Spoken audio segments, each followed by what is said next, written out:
Sometimes minorities are on the short end of disparities, as in the United States, Britain, and France, and sometimes it is a majority that lags behind, as in Malaysia, Indonesia, or the Ottoman Empire. Sometimes the disparities are blamed on discrimination, sometimes on genes, but in any event, the disparities are treated as oddities that need explaining, no matter how common such supposed oddities are in countries around the world, or in how many centuries they have been common. Because intellectuals' assumptions about these disparities are so deeply ingrained, so widely disseminated, and have such powerful ramifications on so many issues, it is worth taking a closer and longer look at the facts of the real world, now and in the past.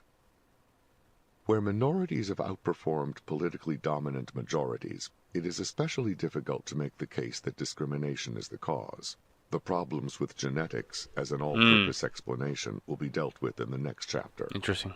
A study of the Ottoman Empire, for example, found that of the 40 private bankers listed in Istanbul in 1912, not one bore a Muslim name, nor was even one of the 34 stockbrokers in Istanbul a Turk. Of the capital assets of 284 industrial firms employing 5 or more workers, 50% were owned by Greeks and another 20% by Armenians. In the 17th century Ottoman Empire, the palace medical staff consisted of 41 Jews and 21 Muslims. Wow. The racial or ethnic minorities who have owned or directed more than half of whole industries in particular nations have included the Chinese in Malaysia, the Lebanese in West Africa, Greeks in the Ottoman Empire, Britons in Argentina, Belgians in Russia, Jews in Poland, and Spaniards in Chile, among many others. As of 1921, members of the Tamil minority in Ceylon outnumbered members of the Sinhalese majority in that country's medical profession. In America, there were 8 times during the 20th century when a baseball player stole 100 or more bases in a season. All 8 times, that player was black. Interesting. Groups have differed greatly in innumerable endeavors in countries around the world. In 1908, Germans were the sole producers of the following products in Brazil's state of Sao Paulo: metal furniture, trunks, stoves, paper, hats, neckties, leather, soap, glass, matches, beer, confections, and carriages. That is a very interesting fact. So we're noticing already that culture does have a clear distinction for results. So basically, a couple of Germans after the Second World War, they went to Argentinian, and somehow they managed to just build certain industries because it was already part of the culture. Listen.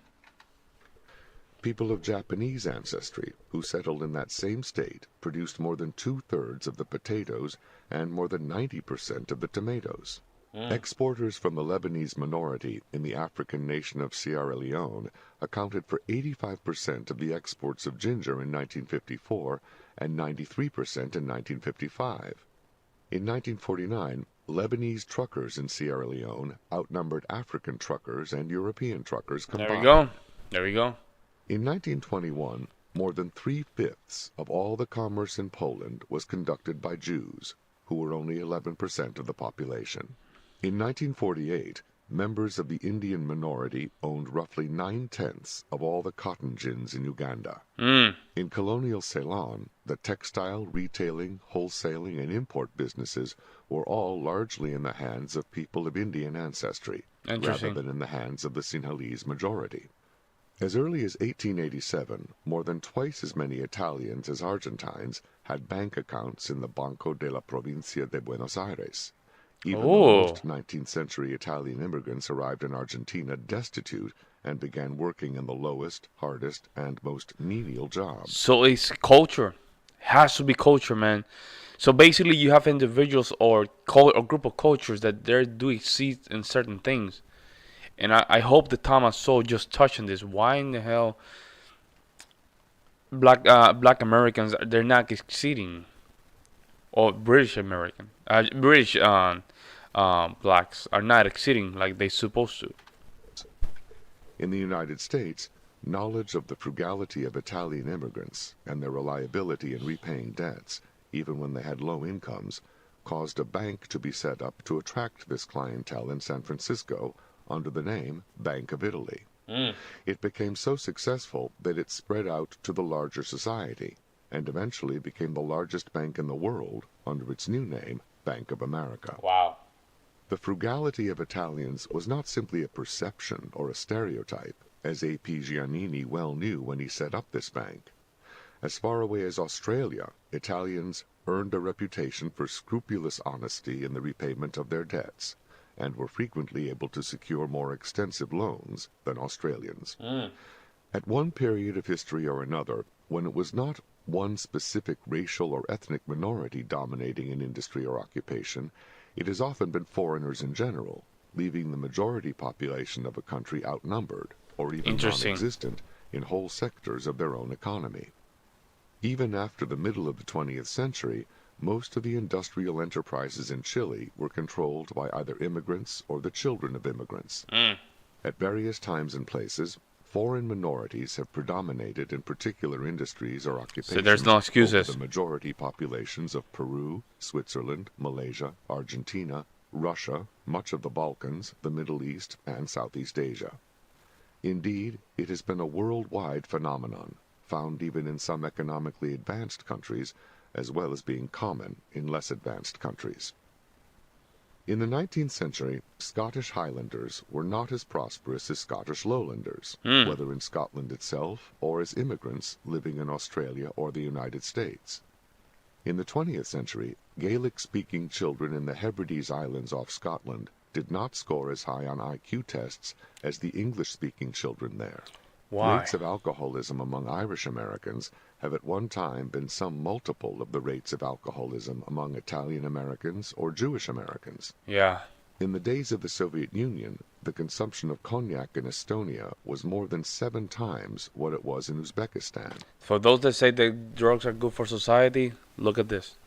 Of course, it's gonna drop the IQs, right, and other cognitive abilities to just process regular information.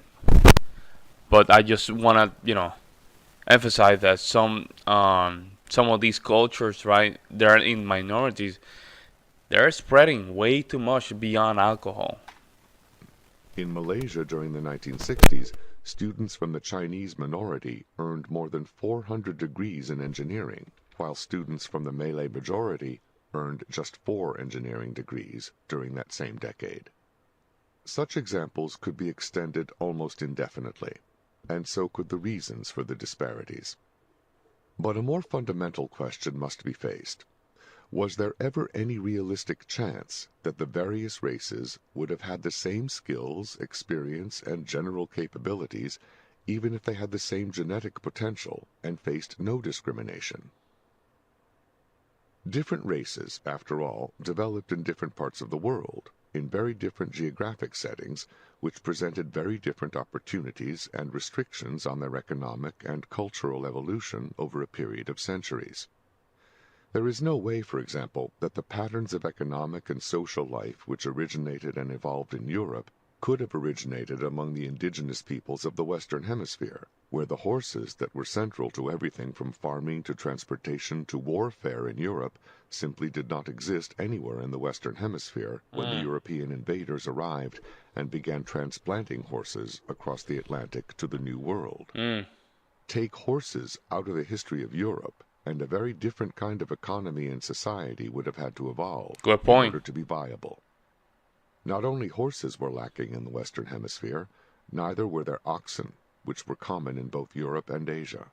There were, in short, no such heavy-duty beasts of burden in the Western Hemisphere as existed on the vast Eurasian landmass, where most of the human race has lived throughout recorded history. The way of life in these different regions of the world had no basis on which to be the same, which is to say, there was no way for the skills and experiences of the races in these regions to be the same. Yep. The wheel has often been It regarded... just, what's crazy about all this? Like I always say, like we all know the truth when it comes to this conversation, but somehow we don't want to admit it. We know what's the problem. We know what are good cultures, and we know what is bad cultures. And there's some people that they just want to say that even they know there's some bad culture, they still want to just play the PC on these things, right? And I don't want to mention anything wrong here because I don't want to get hammered by YouTube. But we know what are good behaviors and what are bad behaviors.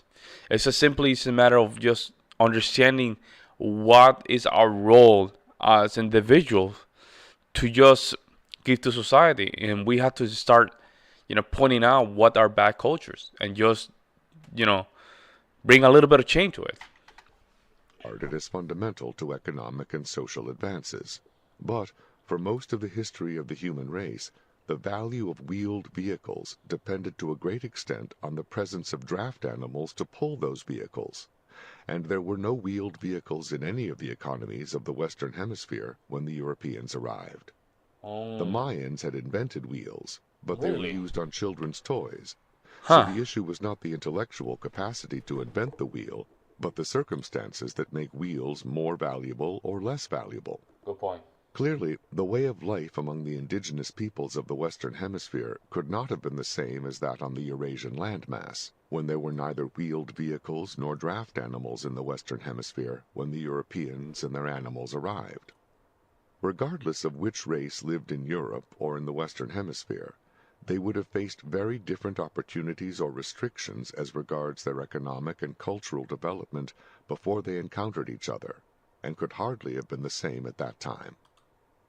Hey, shout out to Thomas Sowell. Shout out to Thomas Sowell and Thomas Sowell TV. This channel is always bringing a lot of facts and a lot of good content.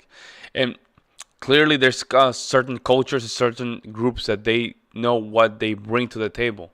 Okay, and in the United States, we know each demographic, each group has brought certain things to the table, and we're grateful for that. But in the last 40 years, we have gone backwards. Like, I don't know what happened where we're in positions that now we're incentivizing bad culture, bad behaviors, bad information, everything. We have gone downhills, man, and we need to be careful. And we need to start a lot of reframing when it comes down to approach. We certainly have to start just pointing fingers at people or pointing fingers at bad things in order for us to, prosper as a nation. Very good. Let me know what you guys think in the comment section below, and I will see you in the next one. I'm out. Peace.